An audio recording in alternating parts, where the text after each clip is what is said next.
বিয়ের ৫ বছর পরেও দিয়া মা হতে পারেনি। অনেক দিন ধরে তার শরীরটা একটু খারাপ থাকায় সে আর তার স্বামী ভাবছিল হয়তো সে প্রেগনেন্ট। তাই দিয়া দেরি না করে ডাক্তারের সাথে পরামর্শ করে তার সব ফাইলপত্র নিয়ে চলে যায় ডাক্তারের কাছে। সে মনে মনে খুব খুশি হয়েছিল। সে ভাবছিল হয়তো ফাইনালি ভগবান তার দিকে তাকিয়েছে, সেও হয়তো মা হতে পারবে। মনে একরাশ আশা নিয়ে সে ডাক্তারের কাছে যায়। কিন্তু যখন সে ডাক্তারখানা থেকে ফিরে আসে তখন সে জানতে পারে আসলে দিয়া কোনোদিনই মা হতে পারবে না। তার শরীরে বেঁধেছে একটা অন্য রকমের রোগ। এটা জানতে পারার পর দিয়া মানসিকভাবে অনেকটাই ভেঙে পড়ে, কারণ সে কিছুতেই বুঝতে পারছিল না সে তার স্বামীকে কি জবাব দেবে। দিয়া কান্নায় খুব ভেঙে পড়ে।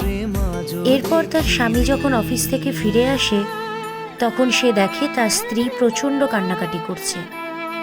তোমরাই বলো বন্ধুরা, তার স্বামী কি তাকে মেনে নেবে নাকি তাকে ডিভোর্স করে দেবে?